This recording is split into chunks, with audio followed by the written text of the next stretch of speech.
Pode Povo, pode Povo, pode Povo, onde o povo encontra sua voz. Tá na hora de mais um Pode Povo, o podcast do Sindipetro NF, onde você encontra a sua voz, aqui na Folha FM. Nós já fomos a maior produtora de petróleo do país, a Bacia de Campos já foi responsável por mais de 80% da produção de petróleo no país. E isso, início dos anos 2000, daí em diante, antes um pouco até, né? Mas principalmente daí, depois de 2000. Qual é o futuro dessa Bacia de Campos? Ficou velha? Amadureceu, como dizem aí os especialistas? Os poços secaram, literalmente? O pré-sal veio para salvar a gente, mas me parece que tem uma condição diferenciada de que tem pré-sal em Campos, na Bacia de Campos, mas com maior quantidade em outras bacias. Qual é o futuro da Bacia de Campos depois de ter sido a responsável aí por mais de 80% do petróleo nacional? Bom dia, sejam todos bem-vindos aqui ao nosso Pode Povo. Bom dia, Cláudio, bom dia a todos que estão nos assistindo, interagindo com a gente, né? Todos os trabalhadores e trabalhadoras. Vamos a mais uma edição aqui do Pode Povo, talvez uma das edições do Pode Povo mais importantes dos últimos meses, né? Falar uma pauta extremamente importante para o futuro da cidade, que é o desmonte da Bacia de Campos e as perspectivas futuras da Bacia de Campos, né? A gente tem uma Petrobras forte e atuante na região, na Bacia de Campos, desde 1974, né? E a Petrobras, a partir do momento que ela se insere na região, a gente tem um fomento da região num período onde a gente vivia a decadência da cana-de-açúcar. A Petrobras e o setor petróleo assumem o protagonismo da cadeia econômica aqui da região, né? Infelizmente, a partir do governo Temer, né, com um golpe parlamentar contra a presidente Dilma, nos governos Temer e Bolsonaro, a gente vê um processo de sucateamento e de desmonte da Bacia de Campos, né?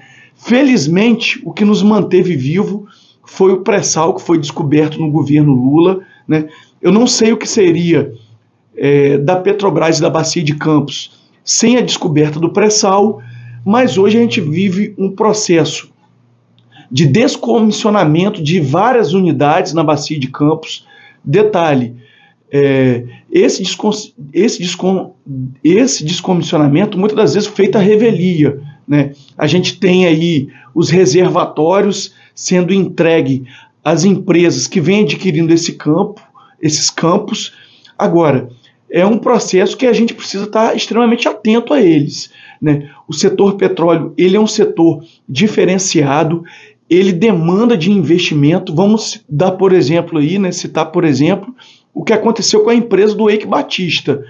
O setor petróleo é um setor extremamente caro, complexo, e muitas das unidades que foram vendidas, elas não se sustentaram na mão das empresas privadas e hoje elas estão fechadas, fechando postos de trabalhos, né? A Petrobras, que fomenta a economia na região, seja ela com os empregos diretos ou indiretos, e a gente tem uma perspectiva aí, caso o poder público não se movimente, de total abandono e desmobilização da Bacia de Campos. Precisamos estar atentos, precisamos entrar com força nesse debate. Pois é, e diante desse cenário novo, o que vocês conseguem previsionar aí de futuro da Petrobras aqui para Campos? Futuro dessa nossa Bacia de Campos? O que vocês trazem aí? O que é possível trazer de previsão? Então, Cláudio, a gente teve um maior desmonte da empresa nos períodos dos governos Temer e Bolsonaro, né? Entre os anos de 2018 e 2024, foram privatizadas 22 campos de petróleo, né? somando um valor aí de quase 1 milhão de barris a menos na bacia de Campos.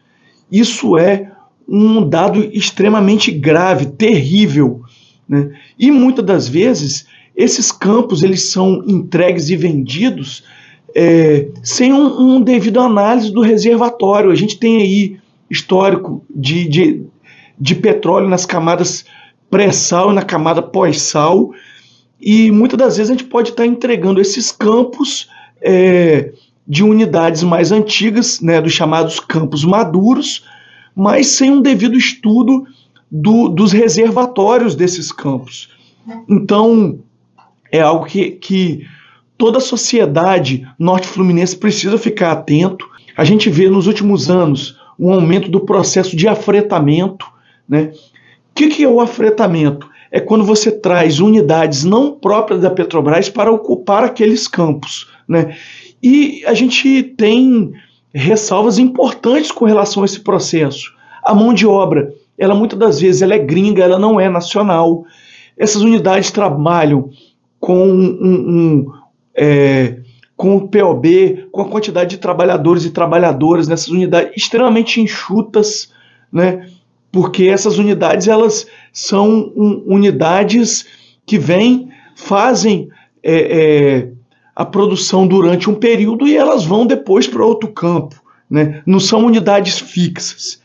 Infelizmente, quando se fala do futuro da bacia de Campos, essa política de afretamento é o que está no radar aí a médio prazo.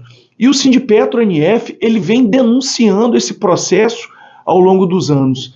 Então a gente faz um apelo aqui aos prefeitos da região, né, às lideranças da região, para a gente ficar atento a esse debate. Vamos entrar nesse debate, as câmaras de vereadores, vamos procurar saber mais esse processo, porque é perda de receita, é perda de emprego, é perda de royalties, e nós do Sindipetro-NF estamos dispostos a fazer esse debate, a trazer luz e trazer informação, né, com as nossas assessorias, o DIEESE, o INEP, né, que são instituições parceiras do Sindipetro-NF que fazem esses estudos, e a gente precisa reverter esse processo. É lamentável, né?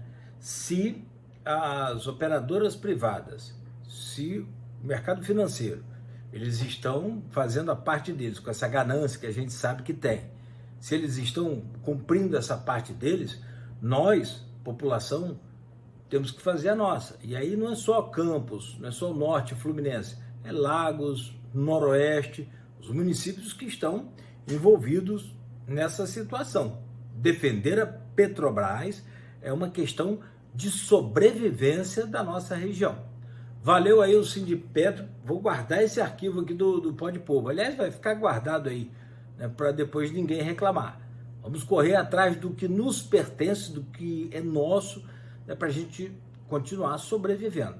Valeu, Sindipetro, então, por nos trazer esse alerta mais uma vez, levantar essa bandeira sempre. Obrigado a todos e até a próxima.